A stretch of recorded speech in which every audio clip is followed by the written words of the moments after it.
What's up YouTube? This is JP Panther back on a video. In today's video is actually the Star Wars update box office video. This is another Star Wars box office update video, and I want to talk to you guys about this box office. And again, this article comes on Forbes, and the title is going to be like the title is going to be Star Wars is a $1 billion disappointment, and it actually says it on the title of this article. And again, I'm gonna read the article in the description box down below. Again, I'm going to read the article, and I will link the article in the description box down below so you guys can check it out. So it says, Star Wars The Rise of Skywalker is the first $1 billion disappointment. It says, while it has performed under expectations since Christmas, the raw numbers show that audience will still show up for Star Wars. And it says, it has earned $15 million in its fourth week, dropping 56% from last week. $34 million gross in weekend gross this is the third consecutive weekend drop above 52 since the film opened with 177 million in December. Trying to say again, Scott Mendelson, he be running a bunch of crap, man. It's unbelievable. Alright, so the 9th episode in the Skywalker saga has earned a strong 478 million, 2.2 million in 24 days. Yeah, so far. Well, really, I think it earned didn't it earn like 498? This is whatever. It says it's close to Captain America Civil War earned 480 million domestic, 179 million opening weekend, blah blah blah. And I'm just trying to read the other actual. This is long as hell, man. Alright. Oh yeah, this is the article. Okay. Alright, to be fair, Walt Disney moved the film from May of 2019 to December 2009. You can argue that Disney knows the value of a Christmas opening for big movies such as Anyone B. A May launch may have had a larger opening weekend. First place, considering how much of the final product felt rushed or stick together to make a release date. There's a case to be made that Disney should have once Colin Trevorrow to replace J.J. Abrams in summer of 2017. That the film should have been moved to May or December of 2020. Honestly, you could have moved the date. It still wouldn't have changed the financial status of it. Even if a delay has a result in a better final product, Rise of Skywalker is under 520 million domestic and over and under 1 billion, 0.07. I guess his projection is that it's going to be 1.070 billion. I guess that's what he's predicting. And we're still talking about a movie that has earned 990 million domestic worldwide after a decent 24 million overseas flame. And again, he just keeps. I'm gonna try to see exactly what it is. Okay. Sure, it might need this upcoming week to push itself past $1 billion mark. Yes, you can even make the case that Star Wars The Rise of Skywalker may qualify as the first $1 billion disappointment, but money is still money. Star Wars Episode 9 will still make money of it. If this were the third installment of a standalone Star Wars trilogy, which marked the end of the franchise, then this result would no more than the final earnings of Maze Runner and all these other things. And I don't know, he just keeps on going on and on. And it's like, but Kathleen Kennedy's leadership at Lucasfilm has yelled 5 movies that gross just under $6 billion in the global grosses and all this other stuff. And I don't know, he just keeps on going on, blah blah blah. Again, you guys can read the whole entire article, but I'm just gonna give you my thoughts, right? Here's the thing, right? Well, Rise of Skywalker, it shows you that, again, if I told you before, if this was any other regular movie, it would be different. The problem is, this is supposed to be their Avengers Endgame, and it's not doing Avengers Endgame type numbers. And also, I do feel like it is a disappointment because here's the thing, right? All the articles and stuff like that, they're saying like, oh my god, it's gonna hit $1 billion. Like, bro, it should have already hit $1 billion. There's no freaking excuse for that. Like, it's at 990 million, and it's only been its 4th week. And if you notice how the Star Wars movies are, they keep dropping down. It's not even freaking funny. Like, you gotta realize how this works from a business point of view.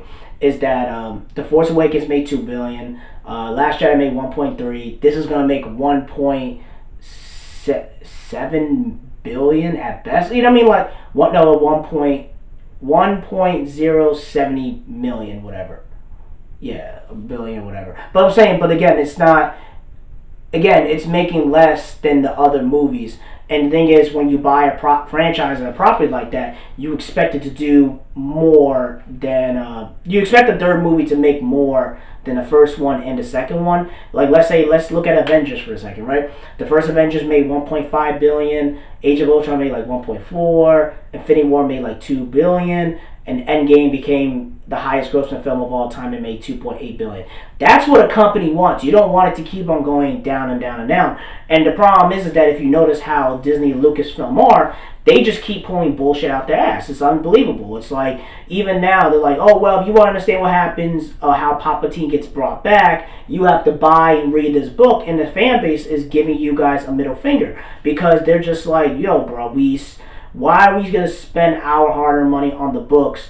And the stories on the books are not even on the big screen. And then when you do read the books, they've retconned everything that happened in the books and episodes 1 through 6. So why would I spend my money if you're just going to give me the middle finger? And they pretty much did, because they want the normies, they want the feminists, they want the Me Too movement, but they're not spending money on the merchandise. They'll go spend their money on a ticket. I told you, man. I told you these Raylo shippers, the bandwagon jumpers, the casual fans, the movie audience, the white feminist women, the Me Too movement, all these different bastards who don't even support the franchise like that, they will push it to $1 billion, which they're doing right now. But again, are they going to support the franchise after the Rey trilogy? And the problem is that Disney and Lucasfilm, even though they're taking like a 3-year break, whatever, because the next movie doesn't come out till 2022 of December. So they have to do something completely new, because they don't have Luke, they don't have Leia, they don't have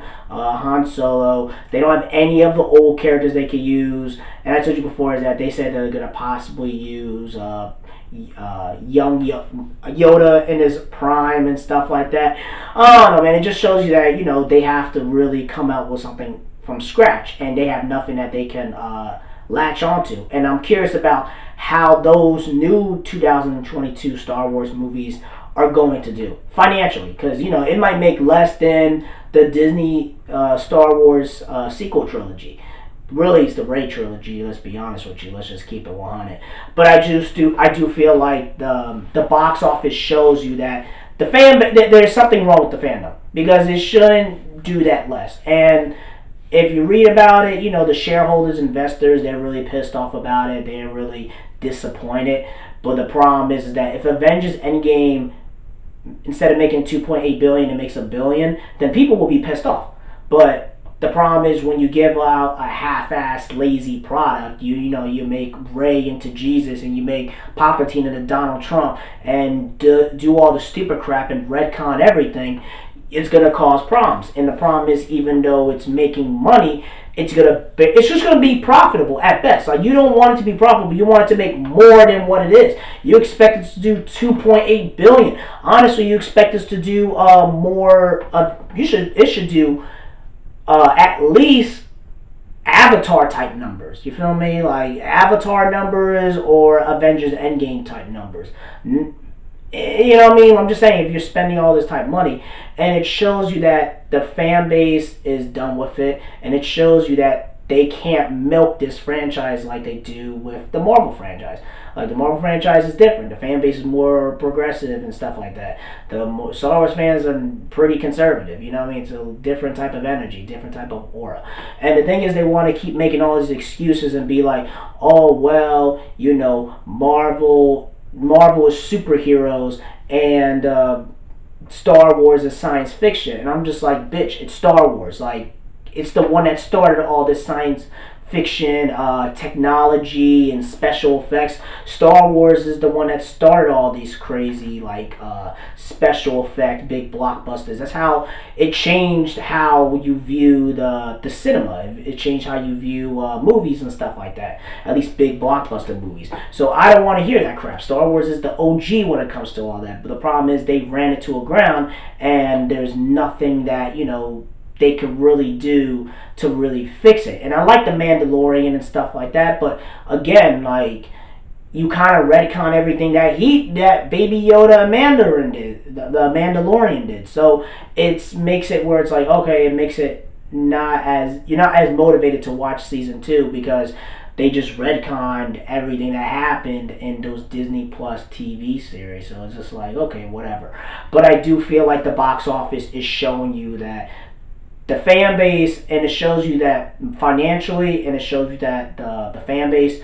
The fan base is iffy, and it shows you that the money isn't what they expected when it comes to this movie. Because again, if this was a regular independent type film and makes $1 billion or do Rise of Skywalker numbers, this everyone will be celebrating. But since it's Rise of Skywalker and they spent like $600 million, and they spent like, was it like, they put like 4,000 screenings in America. I know in China that bombed like crazy. It was only there for like 3 weeks in like 30,000 theaters in China. They pulled that out and threw it in the trash. And the problem is that they're trying to appeal to Chinese audiences, and I'm just like, because they literally changed J.J. Abrams and all of them. They literally changed the film to make it into like an anime, Japan, China type of what's crazy with the special effects and stuff like that. You could tell they made it into like an anime filler, anime filler, Dragon Ball Z fairy tale type movie, so that the Chinese and the Middle Kingdom will be cool with it. And you could tell that they were like, throw this in the trash, we ain't rocking with it, blah, blah, blah.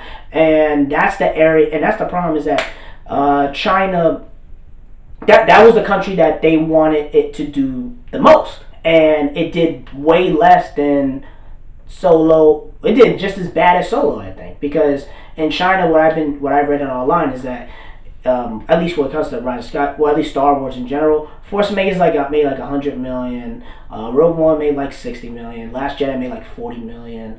Han Solo made like 16 million, and Rise of Skywalker made like 19 million or 20 million. So it shows you that China ain't rocking with Star Wars, and that's the country you guys are pandering and kissing their ass to bank all that money. That's really it, guys. Tell me what you guys think about the box office. Do you guys think it's a financial or a box office disappointment? Sure, it's going to hit $1 billion, but you expect it to do a lot more. Let me know in the comment section below. Tell me what you guys think. Rate and like the video and subscribe. Make sure you subscribe to this channel. Peace, and have a great day, and take care.